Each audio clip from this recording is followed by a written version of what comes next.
Ujambo na karibu mtazamaji au mwanagenzi katika kipindi kwacho cha Kiswahili Lugha, kipindi ambacho tunaletea kwa ajili ya kukuelimisha kuhusiana na mambo mengi yanayohusiana na lugha hii nyenzi tasnia ya Kiswahili. Kumbuka kwa ni kipindi ambacho kwacho mwaletewa naye mie mwalimu Kubasu Wanyonyi, mwalimu aliyebobea katika lugha nyenzi tasnia ya Kiswahili. Basi natumai popote ulipo uboheri wa afya. Kwangu mie mzima hadidi Kitabu cha Mkarara. Nashukuru Maulana kwa kunenesha na kunipa siha anwai. Basi bila kupoteza muda, tutaka leo tuangazie nyakati za siku. Tunasema nyakati, tafadhali nilioeleza kwa kuna maneno kinzani katika lugha nyenzi ya Kiswahili, yani silent words. Sio maneno yote utamkwa jinsi utakavyoandika. Kwa mfano tu tuna kando na nyakati, tuna neno wakati ama wakati katika uandishi. Tuna neno shahala bahala, yani shagala bagala, tamki hivyo tunasema shahala bahala na maneno mengine mengi. Bila kupoteza muda, leo natumai ni tarehe 17 mwezi wa pili mwaka 2023. Tandatu ni 6. Basi tunataka tuangazie nini nyakati za siku. Na katika nyakati za siku, kabla tuangazie nyakati za siku, tutakuwa tukiangazia siku za wiki. Katika siku za wiki or days in a week, so different that week has got 7 days, yani wiki moja huwa na siku ngapi? Siku 7. Na katika nyenzi ya Kiswahili nataka tu nikuelezee fika kuwa siku za wiki tutaandika hivyo, kisha nataka tu nielezee jinsi utakavyosoma siku za wiki katika nyenzi ya Kiswahili. Ni tofauti kidogo, ijapokuwa sasa hapa naomba tu unisikize na unitazame vizuri. Italingana pia na dini yako, maana utapata fika kuwa kuna wale wanaoshiriki ama uenda dini ama kuabudu Mwenyezi Mungu kaski ama siku ya Jumamosi ama Sabato kipenda.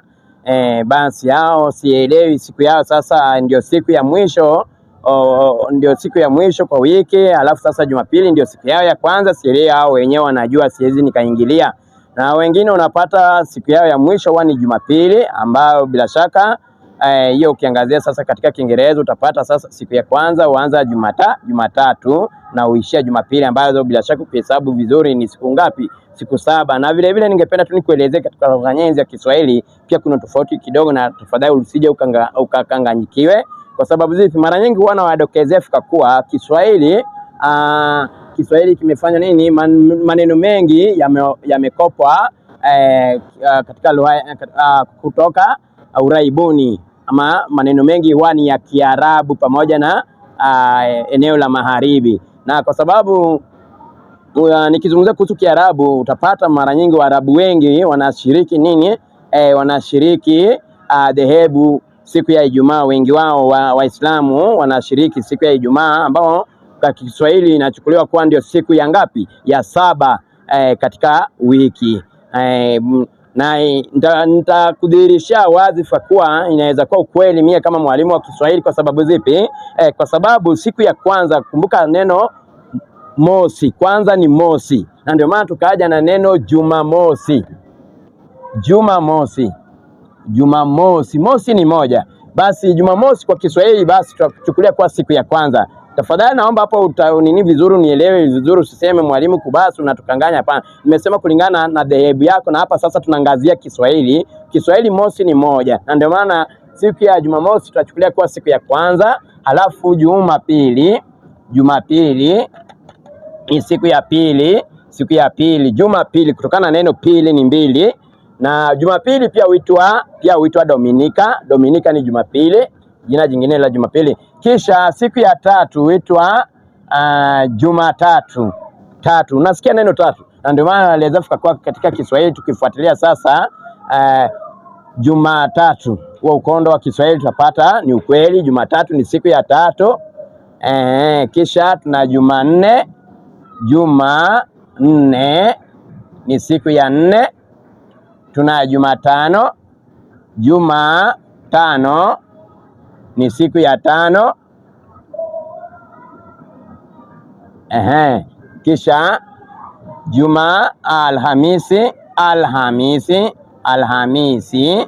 Alhamisi ni siku ya 6. halafu Ijumaa au Ijumaa ukipenda. Unaona ni siku ya saba sasa. Ijumaa au Ijumaa ni siku ya saba katika wiki, na ndio maana unapata mara nyingi Waarabu ambao wengi wao ni Waislamu huenda siku ya saba kufanya nini? Kumwabudu Allah ama Mwenyezi Mungu. Allah ni jina jingine la Mwenyezi Mungu katika lugha ya Kiswahili inakubalika. Basi hivyo ndivyo mambo yalivyo. Kisha tuna jinsi ya kuhesabu siku. Kuna jinsi ya kuhesabu siku. Basi hizi natumai kwa kimombo unajua. Saturday, Sunday, Monday, Tuesday, Wednesday, Thursday and Friday. Hizo ni siku saba. Tuna jinsi ya kuhesabu siku. Tutaenda halahala kulingana na muda.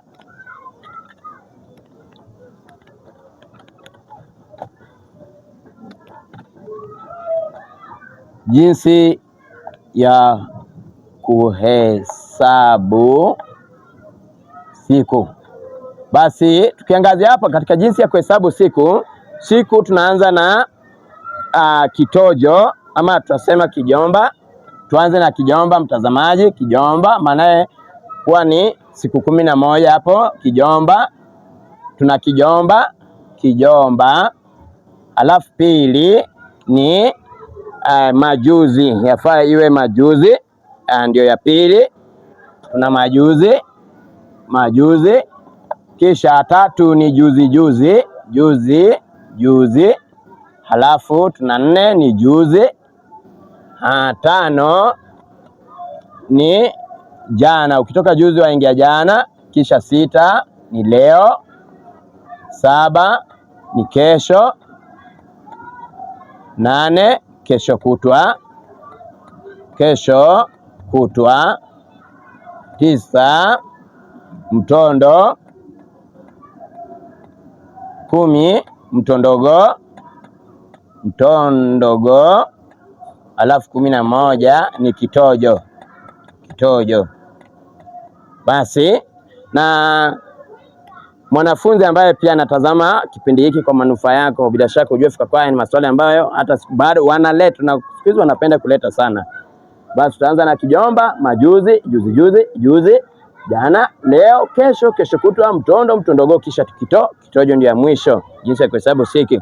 Kwa mfano hapo tu nitatoa tu mfano mmoja pekee ili uweze kuifahamu vizuri barabara.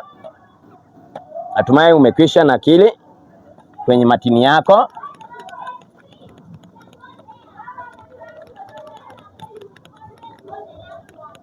Utaambiwa iwapo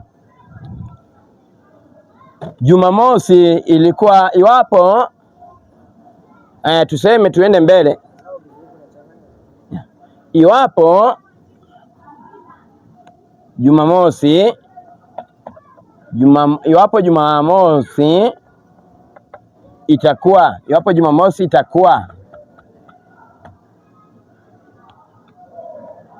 itakuwa mtondo. Iwapo Jumamosi itakuwa mtondo. Basi je,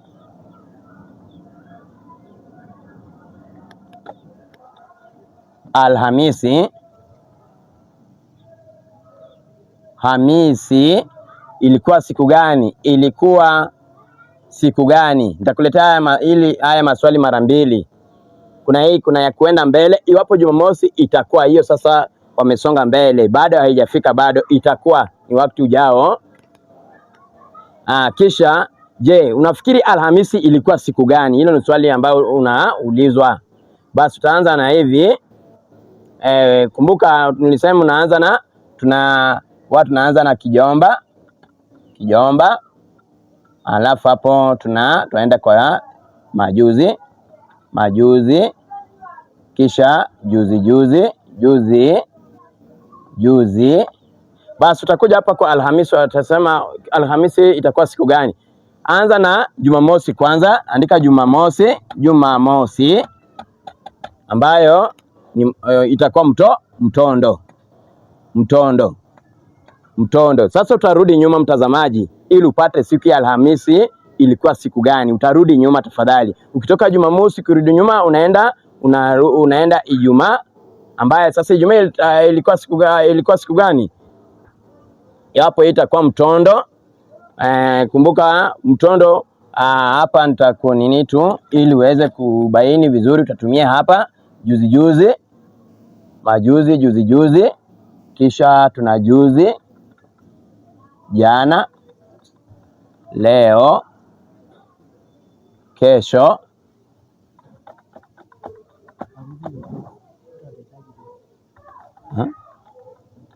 kesho kutwa, mtondo. Tuko hapa sasa mtondo. Iwapo Jumamosi ilikuwa itakuwa mtondo, basi unafikiri Alhamisi ilikuwa siku gani? Basi utakuja hapo useme iwapo itakuwa mtondo, je, Alhamisi sasa ukirudi nyuma, inafaa urudi nyuma, Ijumaa mtondo iko wapi? Mtondo sasa ulikuwa na kesho kutwa, kisha ama ukitoka mtondo tuna kesho kutwa alafu kesho, hiyo ukienda mbele, na ukirudi nyuma ukitoka mtondo tuna mtondogo hapa, mtondogo, kisha kitojo.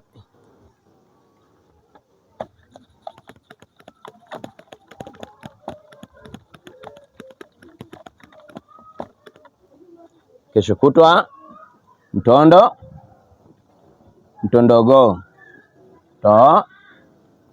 ndogo, kisha kitojo.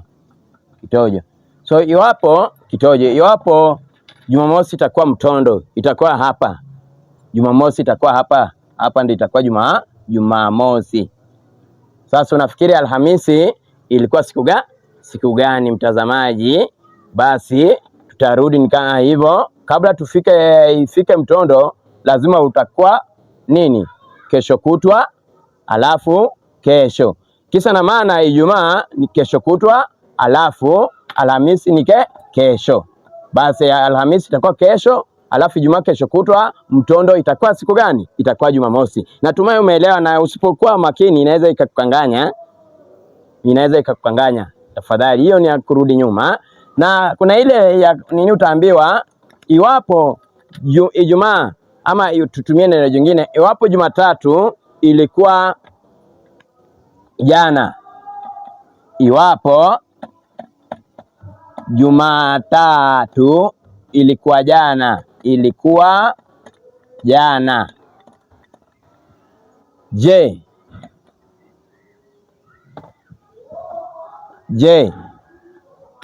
kitojo itakuwa siku gani? Itakuwa siku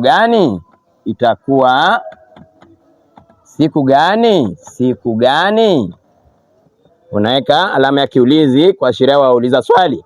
Iwapo Jumatatu ilikuwa jana, basi andika hapo Jumatatu, kisha jana. Kumbuka pale nilikuwa nimekuandikia juzi kisha jana. Enda hapo jana waandike Jumatatu. Kisha kitojo itakuwa siku gani? Kutoka jana waingia kesho kutwa. Kunradhi. Nataka ufahamu vizuri, tunamalizia jana, tuna kesho kutwa, mtondo,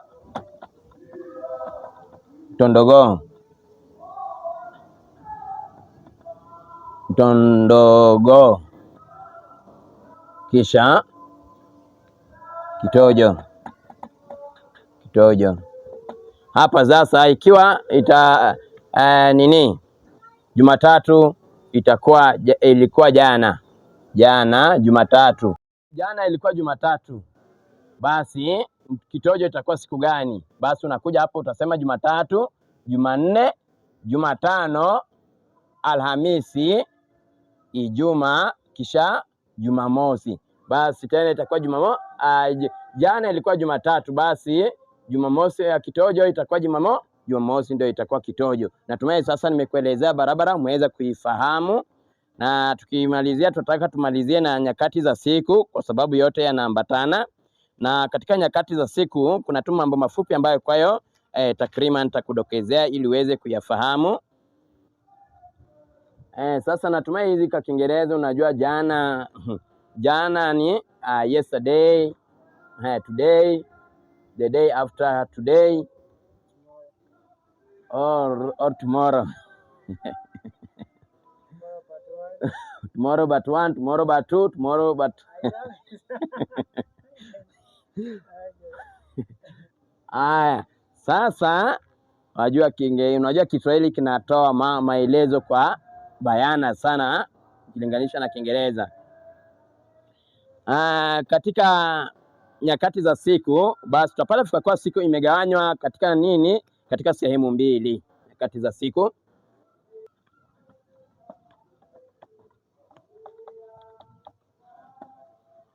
imegawanywa katika sehemu mbili.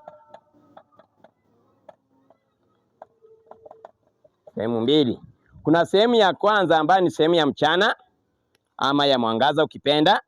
Sehemu ya pili ni sehemu ya kiza ama usiku ukipenda. Na katika nyakati hizi basi kuna misamiati yani aina mbalimbali ambayo tunatumia katika kuangazia nyakati au nyakati ukipenda nyakati. Tuna ya kwanza ni jogoo la kwanza. Jogoo la kwanza. Basi jogoo la kwanza huwika kati ya saa 9 hapo alfajiri. Saa 9 alfajiri hapo bila shaka tuaita vipi? Hilo ni jogoo la kwanza.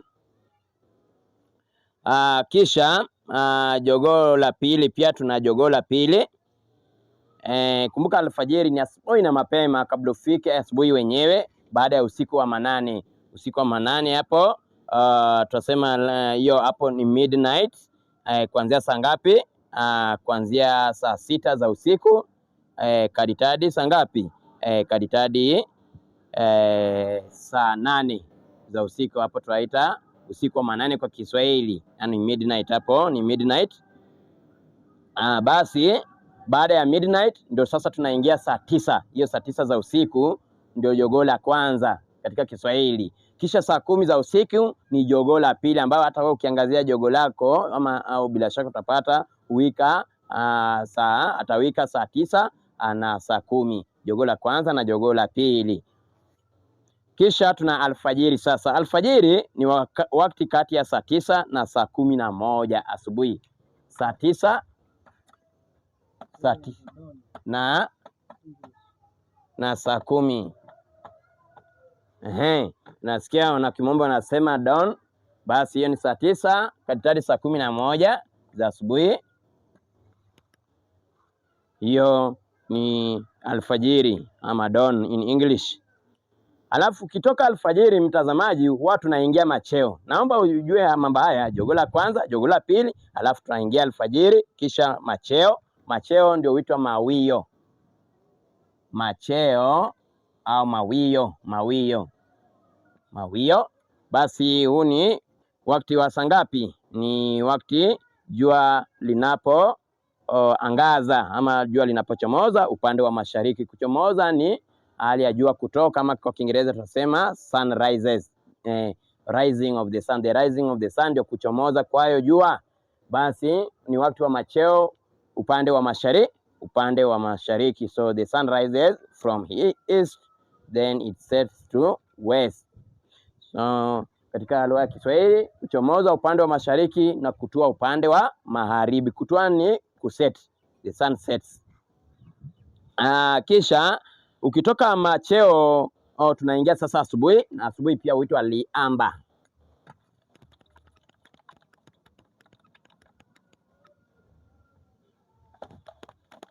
Nitakupangia hapa yote uweze kujua.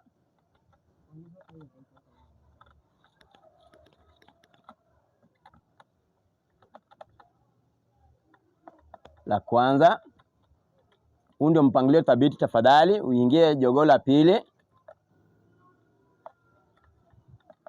Kutoka jogoo la pili tutaingia alfajiri.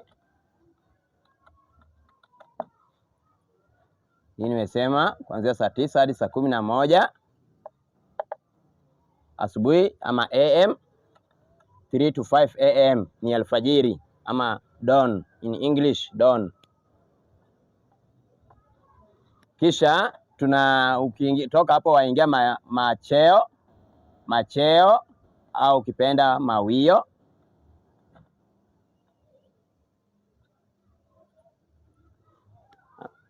Basi ukitoka mawio sasa tunaelekea tu moja kwa moja mawio au macheo, jua linapochomoza.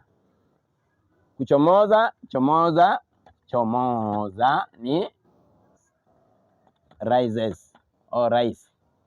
Tua ni sets. Sasa hapa ni magharibi. Magharibi kwa Kiingereza ni west. Kisha huku rises mashariki. Mashariki kwa Kiingereza ni east. East. Natumai hayo umeandika.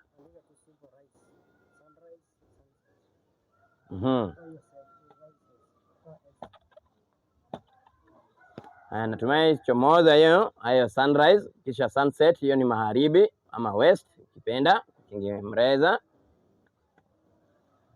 Halafu tulikuwa tunapanga kwenye uthabiti au mpangilio, tunaingia asubuhi. Sasa hii utaniwia radhi nifute, natumai umekwisha andika, nataka nipange ili ujue. Tuaenda sasa asubuhi. Asubuhi pia huitwa liamba. Basi ni wakati wa kuchomoza kwayo jua kati ya saa 1 na saa ngapi? Saa 5. Hiyo ni asubuhi ama morning. Kisha ukitoka asubuhi ama morning, tuingia sasa mafungulia ng'ombe. Wakati ng'ombe ufunguliwa kutoka kwenye zeriba. Zeriba ni makao ya ng'ombe. Mafungulia ng'ombe. Mafungulia ng'ombe. Kwenye zeriba ng'ombe wanafunguliwa ili angawa waende wakafanya nini? Wakale nyasi. Ukitoka mafungulia ng'ombe mara nyingi tunaingia duha. Tunaingia duha. Basi duha tuita katika lugha ya Kiswahili Kiingereza ni mid morning. Tuna morning na mid morning. Duha sasa ndio mid morning. Mid morning. Mid morning ni duha. Basi duha ni wakati baina ya kuchomoza kwa jua na adhuhuri, kielekea sasa adhuhuri, ambayo bila shaka tukitoka duha tuingia sasa adhuhuri. Adhuhuri. Na adhuhuri huanzia saa ngapi? Saa 6 za mchana hadi saa 8 za mchana. Bila shaka tuaita vipi? Tuaita adhuhuri.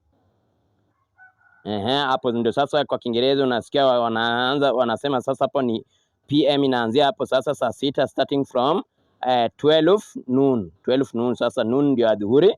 12 noon to what? To 2 noon. Hiyo sasa ni adhuhuri. 12 to 2. Kisha ukitoka adhuhuri noon or the afternoon, unaweza sema afternoon, yote ni sawa, ni moja. Kisha tuna adhuhuri. Tukitoka adhuhuri, kumbuka adhuhuri ndio wakati wa chamcha au during is lunch time. Chamcha ni lunch time. Chamcha au pia waizaita kishuka. Kishuka, lunch time. Lunch time, kishuka, chamcha. Kisha ukitoka hapo waingia alasiri. Ni la alasiri sasa huanzia saa 8 hadi saa 11 za jioni. Sasa hapo tunaingia nini? Hiyo ni tunaingia kama tunaingia sasa evening hapo. Umetoka mchana, tunaingia evening hapo sasa. Na katika Kiswahili huanzia saa ngapi? Huanzia hapo alasiri huanzia saa 9, saa 8 hadi saa ngapi? Alasiri. Baada ya dhuhuri tuingia alasiri saa 8 hadi saa 11. Na ndio maana unapata Waswahili wale ambao wanashiriki katika dhehebu ya mle msikitini wanaswali swala ambalo huitwa, utasikia wakisema lasiri. Kwa sababu gani? Kiswahili kimekopa mambo mengi, maneno mengi katika lugha ya Kiarabu. Sasa ndio kwa Kiswahili tunasema alasiri. Unaona tofauti kidogo lasiri na alasiri. Kisha ukitoka alasiri tuingia machweo. Machweo au jioni ukipenda, jioni au machweo. Machweo ni jioni. Basi hapo huanzia saa 11 hadi kunapokuchwa, yani magharibi hapo kunapokuchwa. Kisha baadaye tunaenda kwa mafungia ng'ombe, ambao ng'ombe wanaregeshwa. Tuna mafungulia ng'ombe, ng'ombe wanaachiliwa, wanaondolewa zizini ama kwenye zeriba wakielekea malishoni, lakini mafungia ng'ombe wanaondolewa malishoni wakiregeshwa kwenye zeriba au kwenye zizi. Zizi nilisema makao ya wanyama wote kwa jumla, inaweza kuwa kondoo, mbuzi, ng'ombe, lakini makao rasmi ya ng'ombe nayo huitwa zeriba. Shed ni zeriba. Kisha tunaisha ama kabla isha tuna tenashara wakati wa saa 12. Basi tutapata kwa katika Kiswahili tuna saa 12 jioni au mchana, tunasema tu tenashara ni wakati wa saa 10 na ngapi? Saa 12. Halafu mchana, natumai unajua mchana ni PM au kuanzia PM hapo kuanzia saa 6 ama wakati wa mwangaza wa jua kwenye uso wa dunia. Halafu na isha ni wakati kati ya saa 1 hadi saa 2 usiku, isha. Na utapata hao Waarabu ambao ni wengi wao wako katika dini ya Uislamu, basi wana swala ambalo bila shaka ama dua ambalo bila shaka wanaliita ishai. Unaona sasa, na ndio maana nikwambia ukinaposikia maneno kama haya tafadhali usije ukabugudia, kwa sababu Kiswahili kimekopa mambo mengi kutoka Uraibuni. Ishai, unaona ishai ni Kiarabu, lakini isha sasa ni Kiswahili mufti.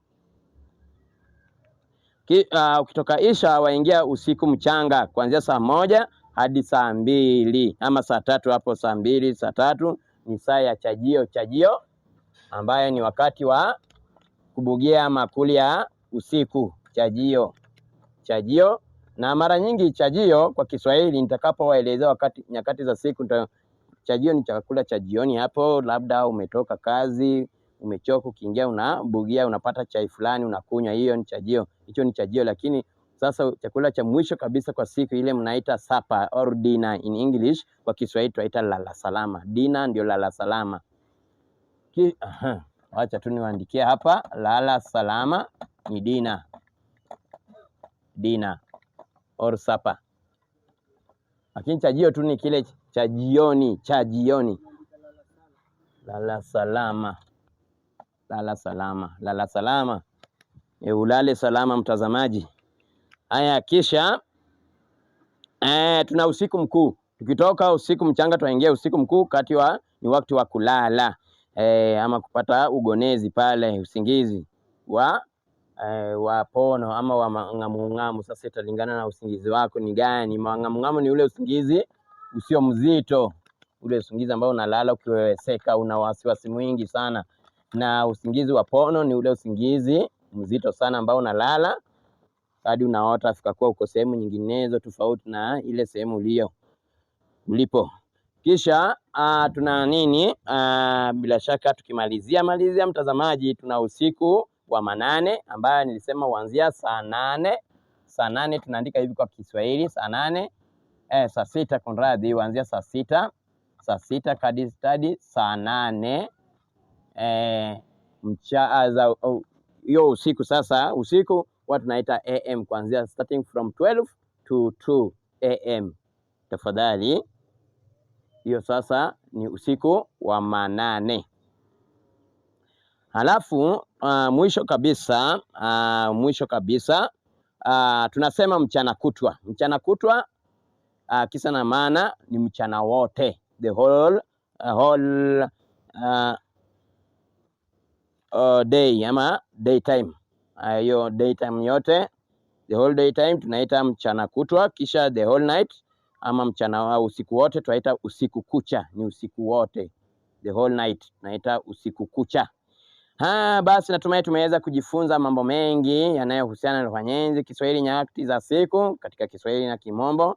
Natumai umeweza kuridhia, na bila shaka nashukuru kwa muda wako mtazamaji, na ujue fikakuwa ni vipindi hivi tunafanya kila wakati, basi zidi kuvitazama ili uweze kuimarika katika lugha. Iwe ni kipindi ambacho hakiegemei upande wote, awe ni mtoto mdogo, awe ni mtu mkubwa ambaye angependa kujifunza mambo mengi yanayohusiana na Kiswahili na Kiingereza, Karibu katika kipindi hiki. Mwalimu ni wenu Kubasu Wanyonyi aliyebobea katika tasnia ya Kiswahili.